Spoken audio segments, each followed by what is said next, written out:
London Evening Magazine. Today, we are going in depth with the events of Sir Charles Baskerville. He was a wealthy man and died in the Yew Alley in Devonshire. This is what we know so far. He was on one of his nightly walks and was later found dead by John Barrymore. Unofficially, from a reliable source, we know that there were cigar ashes and a huge paw print. Supernatural or not, you decide. To Kayla in the field. Hey Emily, I'm here right now with Mr. and Mrs. Barrymore, Sir Charles's servants. They were very close to Sir Charles. How do you guys feel about his death? I feel horrible. I mean, he was such an honest man, a good man. He didn't deserve to die like that. My husband and I have decided to leave the manor and retire because we have so many memories of Sir Charles, and every time we see something, we just think of him and become so sad. Yeah, sucks. Thank you very much for speaking with us. Back to you, Emily. What a shame to lose such a kind man. We have a reporter in the field that is going to interview some village folk. To you, Kayla. I just ran over here from the gates, and I'm here now with some peasants. So the Baskerville legend is an interesting legend. It was started by Sir Hugo Baskerville, and involves the Baskerville family from Devonshire, the Hound, and in most cases, death. How do you guys feel about this legend? Those flaming eyes, the flaming eyes, and the Baskerville is gonna kill us all!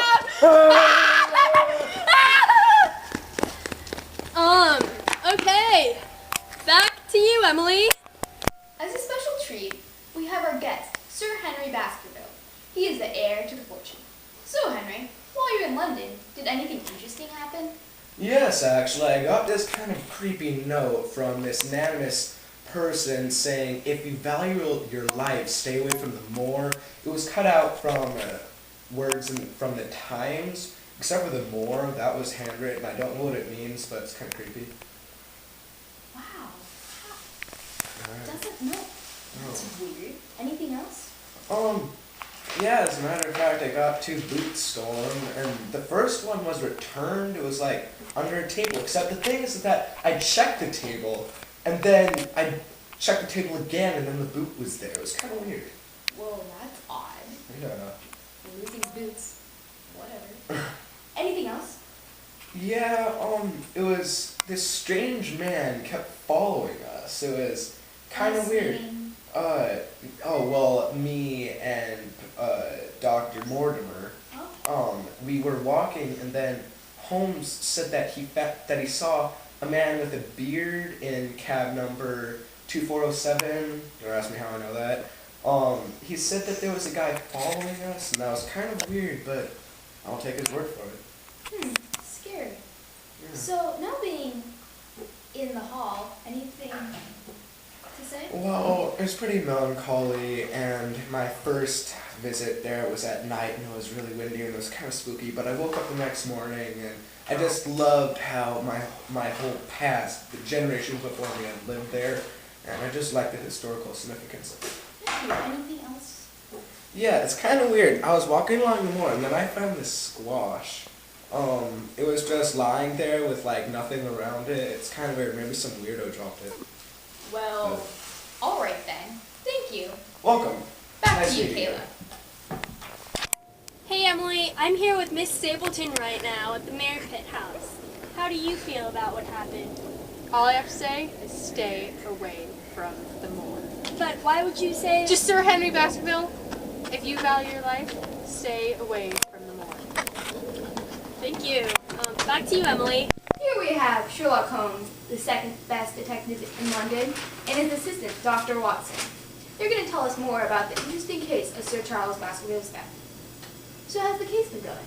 It's been a confusing case. We've been led in many different directions, but I think we're going to reach a conclusion soon. Good. I've heard that there's been someone looking out on the moor at night. What? Yeah, apparently we found Mr. Barrymore signaling. Barrymore? I know, it's kind of weird. Last person I would ever suspect, but apparently he's been signaling someone with a candle. And as it turns out, the convict An escaped convict? Yeah, he is actually Mrs. Barrymore's brother. It's really weird. But Ironic. I know. But the convict, to Mrs. Barrymore, the convict's still that little brother that always clung to her. And I mean, he's been in a lot of trouble and he needs food, so every And other night. that's why Mrs. Barrymore's been crying at night. Because Yes. her brother is Thank a you. convict. Interesting. Nice to know, Watson. But so every other night he signals the convict with a candle to see if he's still there, and if he is, he brings out food and drink and all that stuff, and it's pretty nice, like in an ironic sort of way. That is ironic. Yeah. So I also hear that you've been looking at some of the portraits. Yeah. Hugo? What's really weird is that a portrait of Hugo Baskerville is significantly resemblant Stapleton. of Stapleton. Yes, there we go. They look Stapleton, almost the- exactly alike. The butterfly net guy? Yeah, the butterfly weirdo. They're almost exactly look alike. You think he's a suspect? Yes, he is a very firm suspect. He's the one that we are going to try and pin this case on because he is the #1 guy. And I also hear that Barrymore's given you some information about Charles. Yes, he actually did. Apparently there was a mysterious letter with the initials LL, and we What did actually... Laura Lyons will be interviewing her Oh, later. from Coombe Tracy. Yeah. Yes. Okay.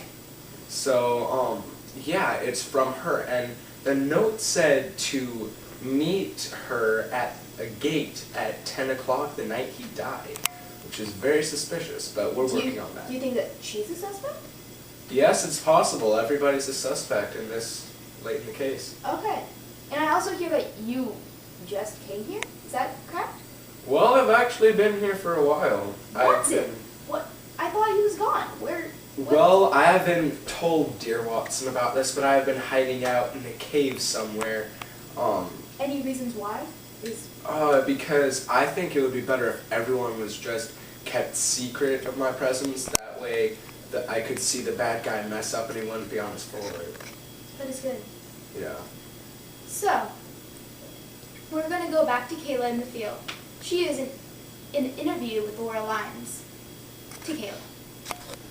Thanks, Emily. I'm here right now with Laura Lyons, and as we just found out, she was supposed to meet Sir Charles Baskerville at the manor right at the time that he died. How do you feel, Miss Lyons? I didn't do it. I didn't even go to the meeting because I got financial support from another source. I needed the money to get out of my terrible marriage. Yeah, but Miss Lyons, why did you... Breaking news. We just found Mrs. Barrymore's brother, Selden, dead. To Kayla with the story. Hey, Emily, I'm here with dead Selden. Selden has died. I do not know. I am startled. He is dead. I don't know what to do. We just found him here dead. How do you feel about being dead? Oh, that was more awkward than when Seacrest high-fived the blind guy. Back to you, Emily. That's intense. Gee whiz, more breaking news. The hound has been spotted in the moor. Let's go there with Kayla. Hey, Emily, I'm here right now at the Merripit House, and we can see Sherlock Holmes and Dr. Watson spying on Stapleton and Sir Henry.